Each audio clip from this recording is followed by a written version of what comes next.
hadn't slept the night before. I lay in the dark and stared at the ceiling, our last night in a regular bed before our first RV trip. You were sleeping next to me, evenly, peacefully, the way you always sleep before something important.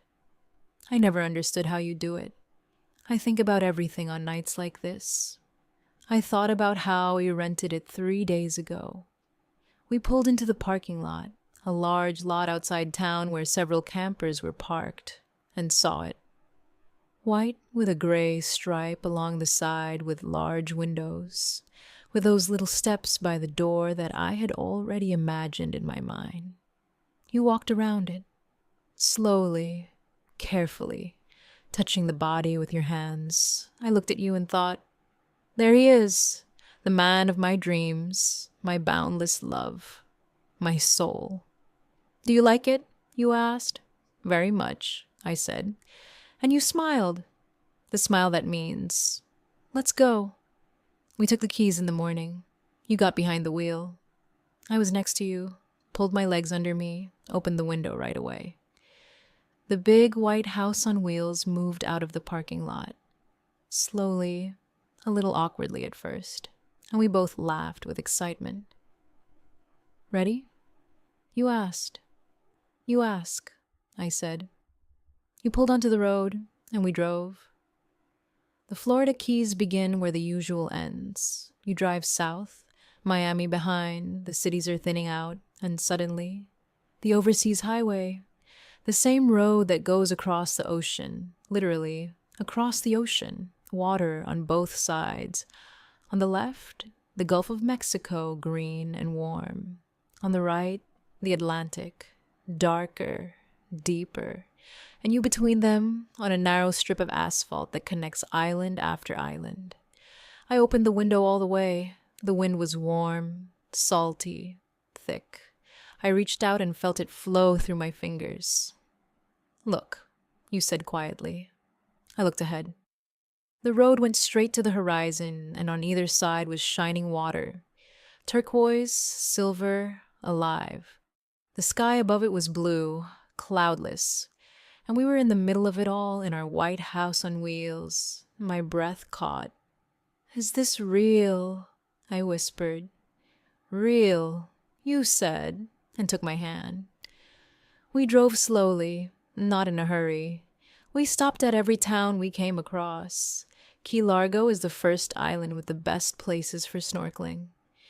You wanted to stop, and I said yes, right away, without hesitation. We put on our masks and went into the water. It was warm, like a bathtub, transparent to the bottom. The underwater world opened up immediately. Bright fish, corals, sunlight, playing in the water column. I swam and thought, this is it, the real life we deserve.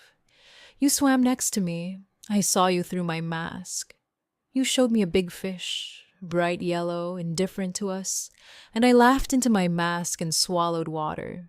We walked ashore, wet, alive, with that feeling that comes after something really good. More? You asked. More? I said. Next up was Marathon, a small town in the middle of the Keys. There's a bridge there, an old railroad bridge that's no longer in use. Now it's a footpath over the water. We left the camper and walked across it, narrow, wooden, with the wind on both sides, the ocean beneath our feet, the horizon ahead. I walked and held your hand and thought, I'm happy. Not in the future, not in the past, now, in this moment, on this bridge over this ocean next to you. You stopped in the middle. You turned to me. Do you know what I'm thinking? You said. What? That we should have done this sooner. I looked at him, at the water around him, at that blue sky. Good thing we did it now, I said. That's enough. You nodded, pulled me closer and kissed me, just like that in the middle of the bridge, with the wind and the ocean all around. We found a campsite on Big Pine Key. Small, a few spots among palm trees and mangroves, right by the water, quiet, almost deserted on a weekday. You parked the camper so that the windows looked out onto the bay. We hooked up the electricity. It was your first time doing this, and I watched you fiddle with the wires with that serious expression that comes when you're learning something. Then you turned on the water. Then you opened the door, and we went inside, and the camper became different. Not someone else's, our own, because we were in it. So what? You asked.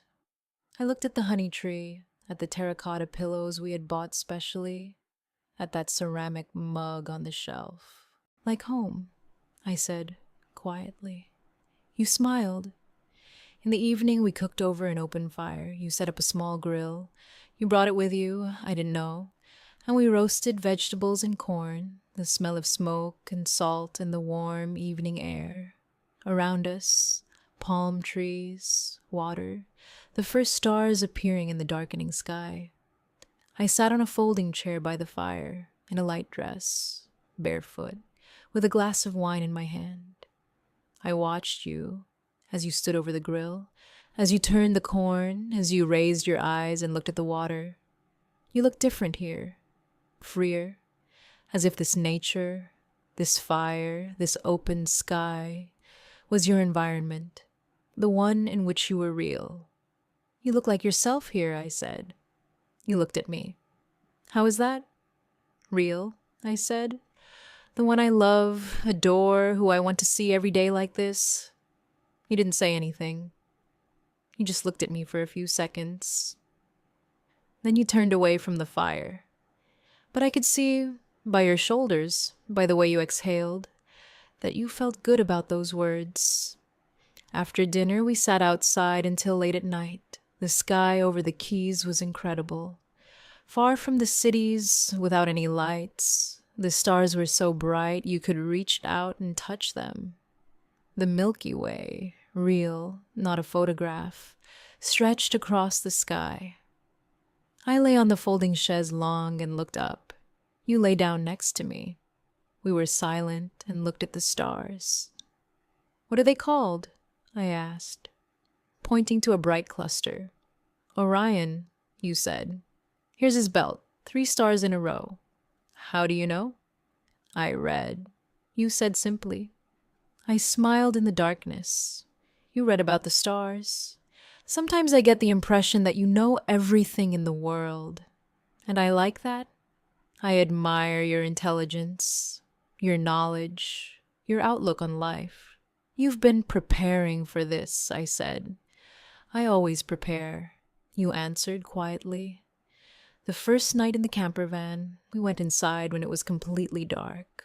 A small space, but cozy, warm, ours. You opened that window above the bed, and the stars were visible right from there.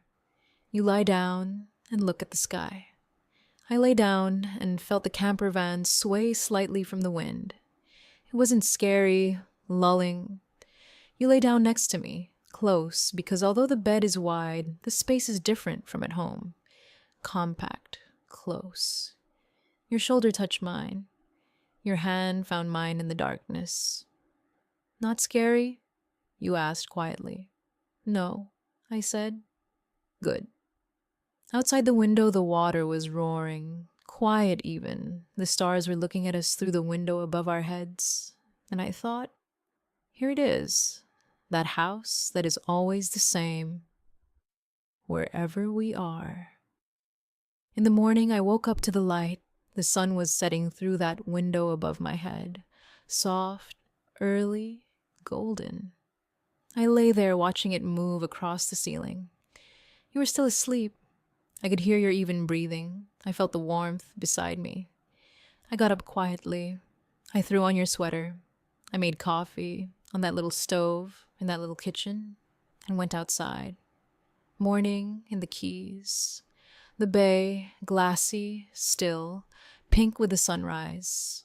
A pelican sat on a stilt near the shore, still, like a sculpture. Somewhere in the distance, fish were splashing. I sat on the steps of the camper. I held my coffee in both hands. I looked out at the water. And I thought, this is it. This is exactly what I had dreamed of when I read those photos of other travelers. A woman with coffee on the steps of her mobile home, the ocean ahead. Everything I needed was nearby. I heard the door open behind me. You came out, sleepy, in a t-shirt with your coffee, sat down next to me, looked at the water, silently. We didn't need words.